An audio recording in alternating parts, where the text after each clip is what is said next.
I think he's just kind of hitting his stride on sort of who he wants to be as a pitcher. I think that there's a lot more clarity, freedom, and so I think that we're seeing that with his execution, with all of his pitches, and so he's really freed up. And so even kind of coming into the ballpark today with him, there's a focus, but a relaxation about him.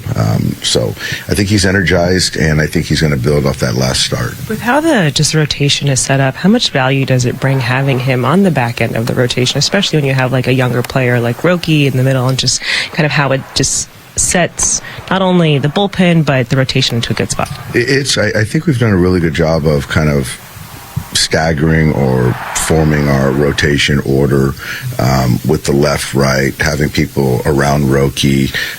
Certainly, even today on a getaway day, to have to face Tyler in a day game is not too enjoyable for hitters. So expect him to, pitch well, go deep, and our bullpen's in a really good spot right now. And certainly the start last night or yesterday was very helpful for that from Roki as well. But yeah, with the rotation, pitching, we're in a good spot. So Wednesday is a choice between spot starter and bullpen game? Pretty much. How much of a choice is it? You got that in your mind? That's kind of, we got some good thoughts, but yeah, we got some thoughts. Does it depend on how the bullpen's? That's part of the math, yeah. Just kind of seeing how we go the next couple of days, yeah.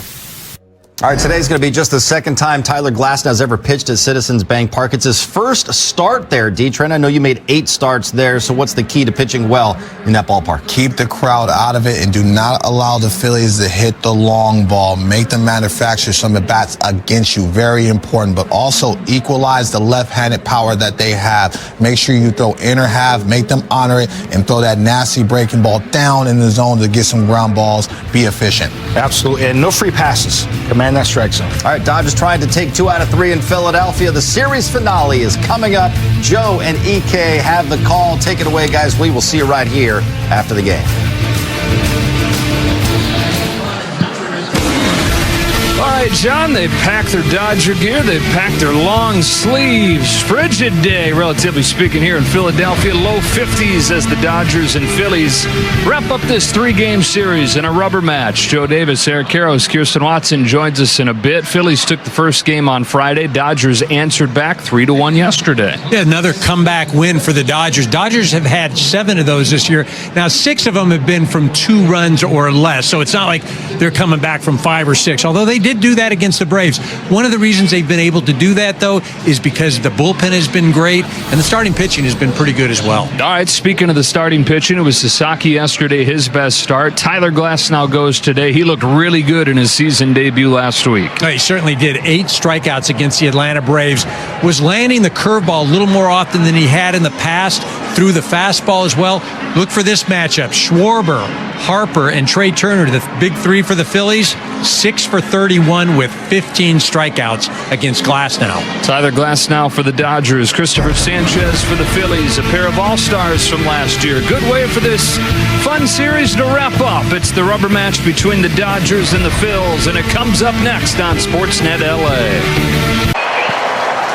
All right, great way to get this ball game started. Dave Roberts, Dodgers, and the Philadelphia Phillies playing the final game of this 3-game series. It has lived up to the hype with the team splitting the first 2 games. And the Dodgers have only scored 5 runs in the 2 games. They've all come off home runs. And that's been the way they've gotten the bulk of their runs this year. 2/3 of their runs almost have come via the long ball. Yesterday was Kike Hernandez with a 2-run shot. Michael Conforto with a solo shot and a 3-1 comeback win for LA after the Phillies took the first game 3-2. So we're ready for the final game, and the lineup for the Dodgers, presented by your Southern California helpful Honda dealers, has Ohtani leading off, and then Mookie Betts and Tommy Edman. Teoscar Hernandez bats clean up. Will Smith had yesterday off, but he's back in there doing the catching and hitting 5th. And left field, it's Michael Conforto. Max Muncy's at 3rd. He went into yesterday's game with 3 hits overall this year, and then had 3 hits yesterday alone. Kike Hernandez, of course, at first base and hitting 8th. And Andy Pages in center field batting 9th to round things out for the Dodgers. And you were talking about it during the pregame show. Really, both these lineups today, Glasnow, Sanchez, the pitcher, is going to have their hands full. Sanchez, 28 years old, and has made what Rob Thompson, his manager, calls one of the greatest transformations he's ever seen. 2 years in the big leagues, going back and forth between here and AAA, had all kinds of power, no idea where it was going. He had a 5.74 ERA in those 2 seasons. The last 2+ years, EK, he's top 5 in the National League. Yeah, and really it's been about control. I mean, those first couple of years, as you mentioned, up and down, he was starting, he was coming out of the pen. The strikeout to walk ratio was not great, but really in the last year and a half, 2 years, he has been dynamite. And it'll be interesting today. You mentioned Dodgers are scoring a lot of their runs on home runs. This man has given up 1 home run this year, but through June of last year, it only given up 1 home run. So something's going to give today. Yeah, one of the highest ground ball rates in baseball. Ohtani stands in.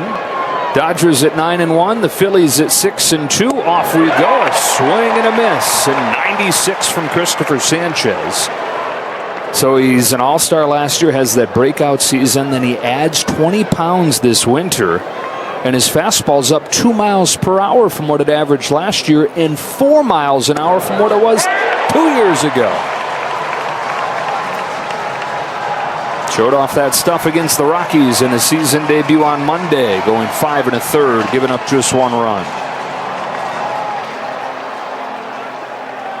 Beat the Dodgers twice last year. Fires 0-2 and misses away. This is the pitch mix against LA last year. Yeah, see, really just a sinker changeup guy would mix in the slider. The difference this year, especially with that sinker against right-handed hitters, is he's starting it at their hip. And it's breaking over the plate. Oh, man. Gets Ohtani on strikes to open the ball game.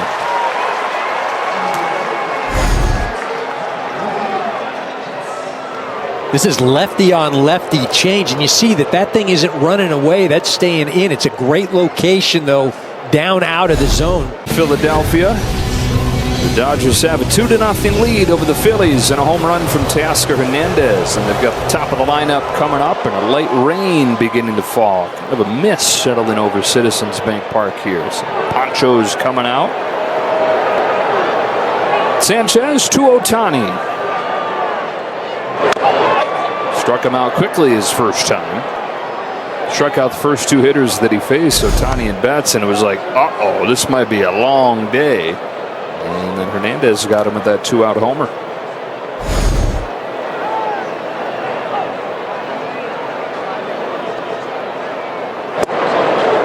Other than 2. Much like the first at-bat, Sanchez got ahead of Shohei 0-2.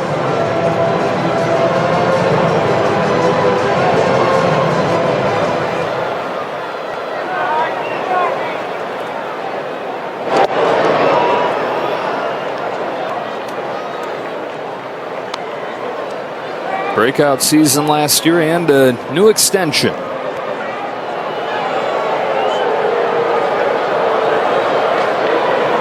The lefty's 1-2 pitch. Oh, baby. With Marchand being set up inside, didn't get the call there. Yeah, definitely got a lot of plate, but as you mentioned, the target had to move from one side of the plate to the other. So from 0-2 to 2-2, and strike 3. A lefty-lefty change. Same way that he finished him off the first time. Yeah, you mentioned it, Joe, the lefty-lefty change. This one up in the zone. First at-bat was down out of the zone, even bounced, but Shohei unable to pick that pitch up. Top of the order for the Dodgers, a strike on Ohtani. He was struck out both times against Sanchez.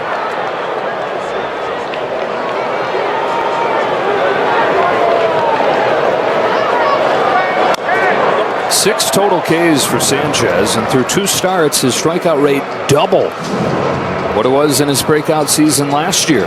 As good as he was last year, the strikeout rate was still below major league average. It was mostly about the weak contact, the ground balls, but he's added velocity to everything moving a little bit more. They think a sneaky Cy Young candidate. Certainly on the right team to do so, right? He's going to get some support offensively. It's a good team. Everything's going to be meaningful. Can kind of fly under the radar behind Zach Wheeler, who you could argue is probably been the best starter the last few years collectively. Pretty good piece to his resume right there. He strikes out Ohtani for a third time. Third time, and all 3 times swinging. And he's been inside. First two times he went lefty on lefty changeup. That one he just barrels a sinker in on the hands. 97. Job by Pye is just flipping that ball out there to right center, staying on that thing. So important for him to get on base, just because you've got Ohtani and Betts following, and you look on the flip side, Marchand of the Phillies today has walked twice, turned over the lineup. Pye is trying to do a little of the same. Shohei happy to have Sanchez out of the game. Struck out all 3 times against him. And in this series, 1 for 10, 5 Ks. 3 home runs on the season for Ohtani. On this 1-0 pitch. Swings and misses. Had one to hit right there.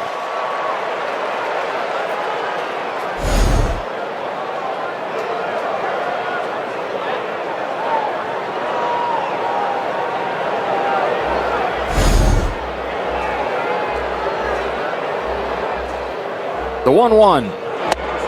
Checks his swing, laid off, and he's ahead 2-1. Always a big swing pitch right there. 1 ball, 1 strike. Those check swings shifts the count in the hitter's favor right here. It was borderline. Wow.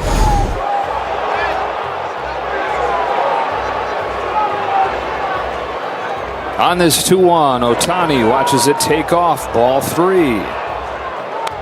Trailed this game 6-2. All 6 runs for the Phillies, if you happen to just be tuning in, came in the 3rd inning. Table was set with 4 walks, and then a grand slam from Nick Castellanos. The 3-1 fouls it off, and the count is full.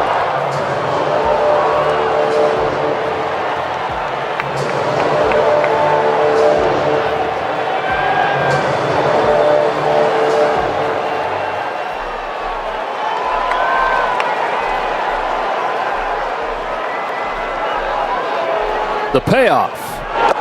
Ball 4. Tying run aboard and nobody out in the 7th.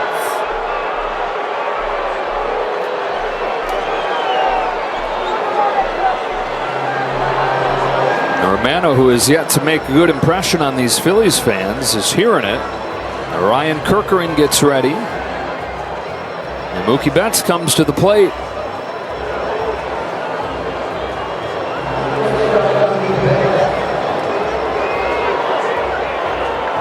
Romano just trying to pick it up real quickly.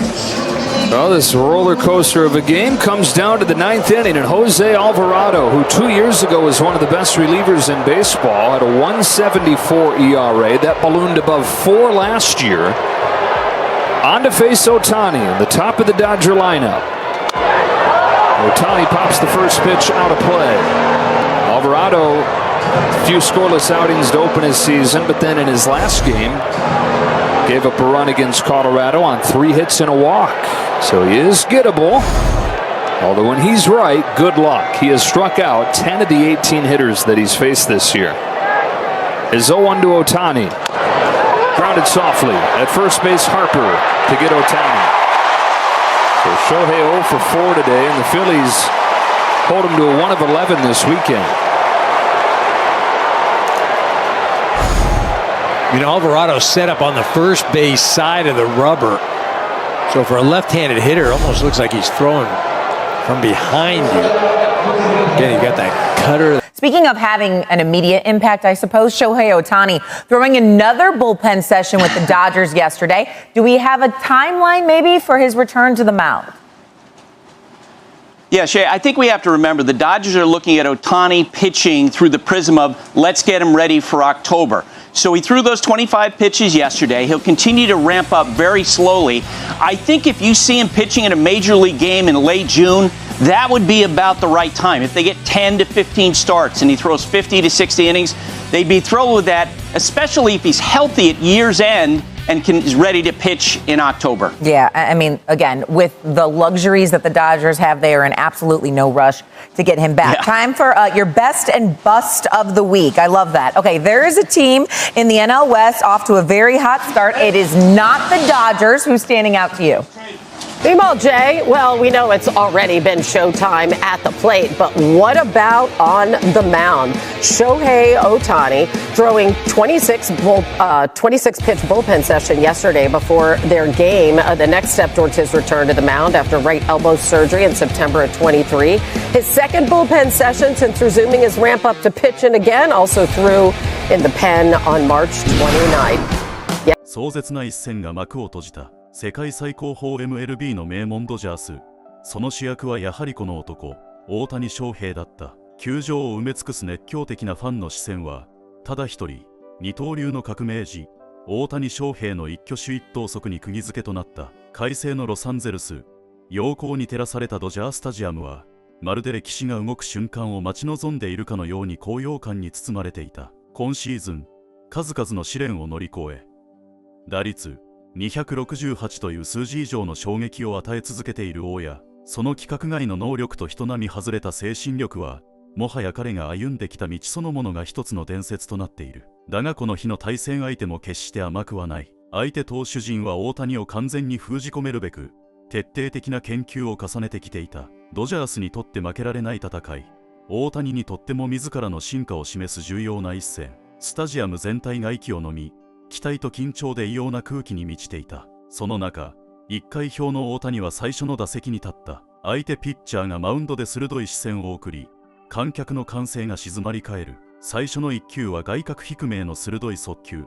大谷のスイングが豪快に空を切った。だが、続く2球目、3球目も相手の巧妙な配球術によって追い込まれ、惜しくも凡退。大谷にとっては悔しい初打席となったが、彼の闘志はまだ消えていなかった。チームメイトが次々とヒットを放ち、ドジャースは着実に流れを掴んでいく。そして4回裏、大谷に2度目のチャンスが巡ってきた。今度こそ、そのバットが炸裂するのか、観客は祈るような気持ちで彼の打席を見守った。しかし、相手バッテリーの巧妙な攻めが再び大谷を襲い、彼は内野ゴロに倒れる。さらに6回の第3打席、再び相手の緻密な配球に屈し、外野フライ。ここまでの大谷は、相手投手陣の執念の前に打つてなく苦しんだ。だが、大谷翔平という男の魅力は、ただヒットやホームランだけにとどまらない。試合が佳境を迎え、ドジャースが逆転を狙い、チームが彼の力を必要としたとき、彼の真の輝きが現れるのだ。そしてその瞬間は、8回裏に訪れた。ここまで0-4という結果に終わっている大谷にとって、最後の打席が訪れたのだ。重苦しい空気の中、彼が打席に向かうだけで、スタジアムが一気に生気を取り戻し、割れんばかりの拍手と歓声が沸き起こった。この絶対的ヒーローに球場全体が希望を託した。静寂と歓声が交錯する奇妙な空間。初球が内角をつく厳しいコースに投げ込まれ、大谷のバットが激しく振り抜かれた。ボールは快音を立てて高々と宙を舞う。誰もがホームランを確信し立ち上がるが、あとわずか数メートル届かず、惜しくもフェンス手前でキャッチされてしまった。大谷は悔しさをにじませながらも、力強くベンチへと戻っていった。ここまで来ると、試合にヒットがなくとも、彼の闘争心と諦めない姿勢こそが観衆を魅了し、彼が球界を牽引する真のヒーローであることを証明する。結局、この日はヒットなしの0-4という結果で終わったが、大谷が放った気迫に満ちたスイング一つ一つは、相手チームをも戦慄させるほどの迫力があった。ドジャースはこの日、打線全体の奮起によって勝利をつかみ、大谷もその重要な役割を担った。試合後、チームメイトたちは彼を絶賛した。翔平がいるからこそ、チームは勝利への執念を持てる。彼が打席に立つだけで流れが変わる。とコメントしたショー・フリーマンの言葉が全てを物語っている。